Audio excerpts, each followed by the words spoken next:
Hello you guys, this is your boy Jewish Kid 92 here. I'm here to do a Satellarknight deck profile. Yes, it's Satellarknights as usual, but it's a little different. Obviously with the November 8th ban list coming out, I figured I would just jump right into putting together my deck profile for it. I've been preparing for this day. I've been saying as a Satellarknight player as well that Rhoda should have been limited back to 1 a long ass fucking time ago. It's been long overdue. And I might be doing uploading videos stating talking about the ban list, but as of right now, I kind of decided to focus on my deck because too many YouTubers out there are already doing that with the ban list.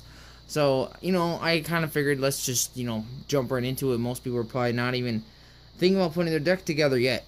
But, obviously, Deneb hasn't been touched. Somehow, Stratos did not come back. I mean, Stratos, I know, does 3 things, but Deneb's still a Rhoda of its own. And you got 3 Altair. I laugh. Everyone always thought that this card was going to go to 2. Even if it did, I was prepared for that as well. 3, I decided to bump him up to 3 now. I was playing 2, but with the build that I decided to come up with, 3 is... he's part of the combo the main combo I use in this deck. Then I got 2 Vega, sorry. And, I feel like everyone's going to be playing Instant Fusion now, just to make up for the losses of certain cards. So, I play 2 Maxi, and it just helps with consistency, especially in the mirror match. And I feel like there's going to be a lot of Satellarknight players. The fact that, well, Satellarknight players and Yang Zings, really didn't get hit much. So, and then for spells, I play 3 MST. I still feel like Cleaforts are still very strong. The fact that they have Scout to 1. Ooh, okay, still scary. But Monolith, it's still a card that they can pendulum summon and tribute monsters and still draw like 2, possibly 3 cards.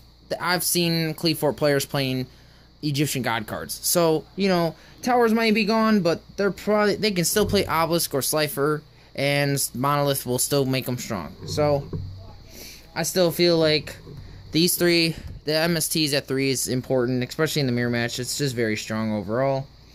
3 Pot of Duality for more consistency in the deck. I've been playing Pot of Duality 3 Pot of Duality for a very long time. Same with 3 Upstart Goblin.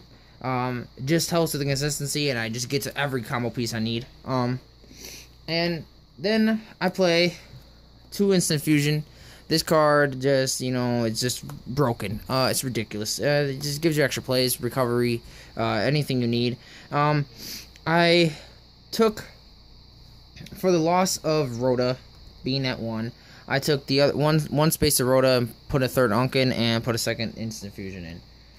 So that's my that was my replacements. Obviously, my 1-ofs. I play 3 1-ofs, which is Book of Moon, Soul Charge, and obviously the Lonely Rhoda. That's it for my spells, and I believe that's like I want to say 14 spells. And then my traps. I play Solemn Warning, you got to. Vanity's Emptiness, you have to. And 1 Oasis and 1 Torrential. Those are my 1-ofs for my traps. And then from here, it's just 3 ofs. I play 3 Call of the Haunted, 3 Fiendish Chain, and 3 Alpha. The cards are ridiculously good still.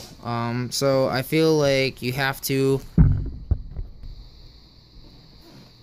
So, let me show you guys my combo. My turn 1 combo with Unicoli, which makes this... this ridiculous for me.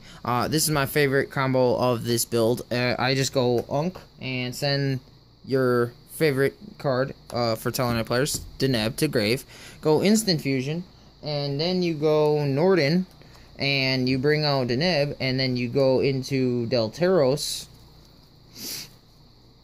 and then you use Delteros' effect to pop Delteros, and then allows you to go into your deck to go Altair, effect to Altair, to either, depending on what your opponent's playing, and what's really cool about this is that if you bring back Delteros and you're going against Shaddoll's, like, because Shaddoll still, I feel like, will be around, even if you're going against Shaddoll's, this is not an extra deck monster anymore because it came from the graveyard. So, you can either do this, and this is a pretty strong field, or sometimes I like to go like this, and then search another Altair.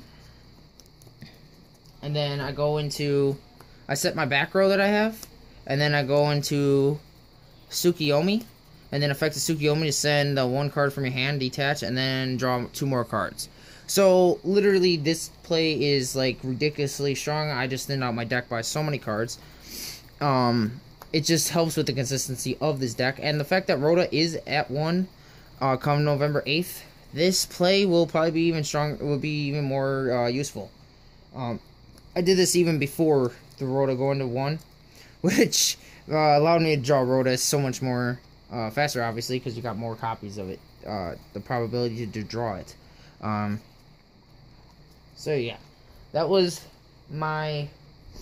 usually my first turn play with this deck. And if I go first, well, my opponent can't do anything to stop it unless they play Valor. So, and most people don't Valor Unicoli, and as Satellarknight players know, they don't Valor it. So, yeah, there's obviously other nice kicks with this deck, but let me show you the extra deck.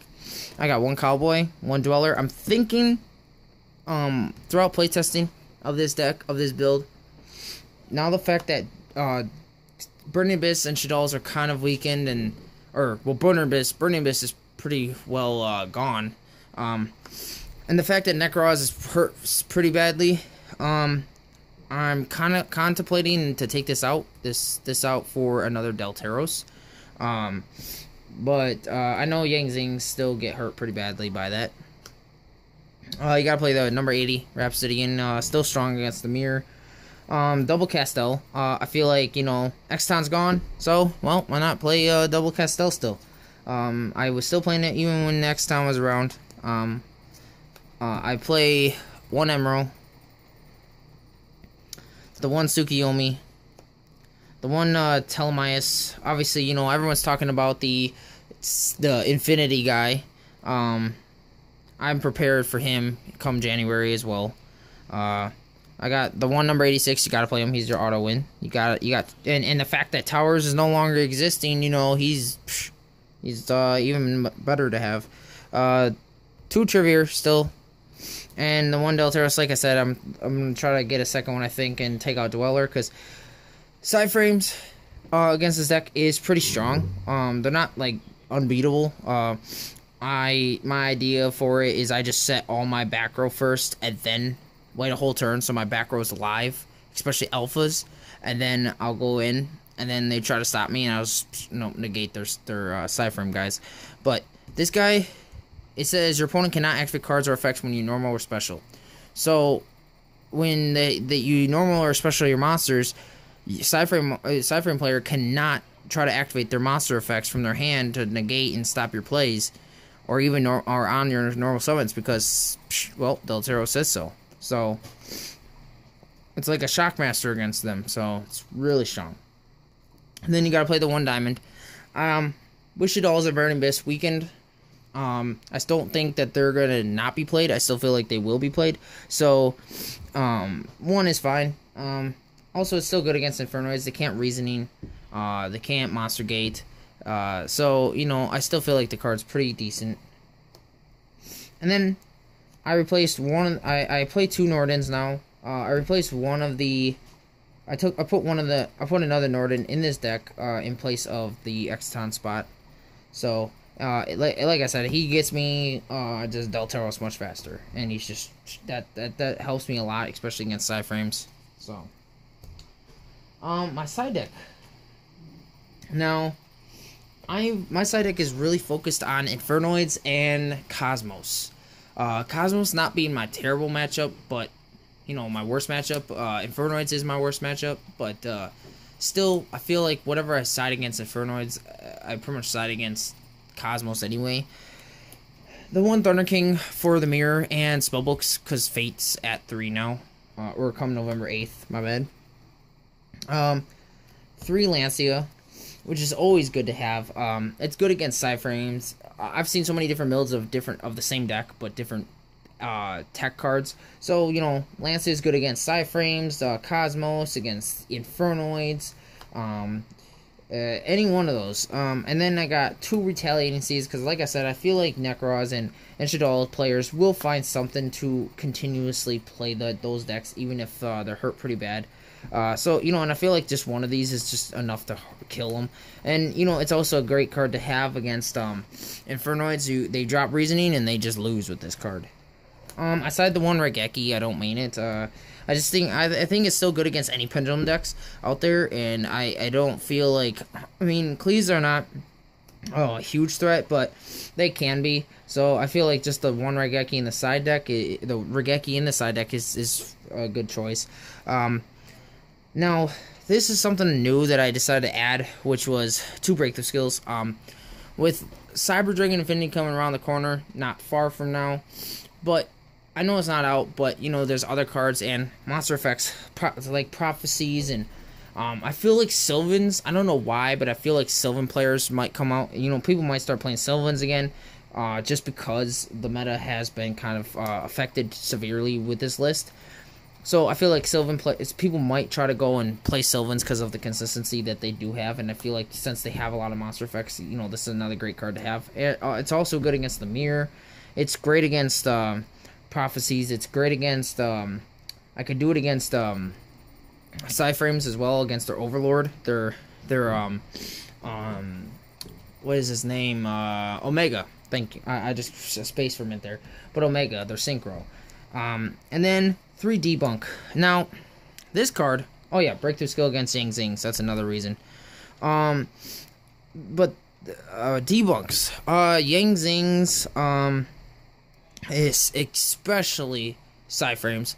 Psyframes just lose to this card. It's a free card that says no, you can't activate effects from hand. Just no.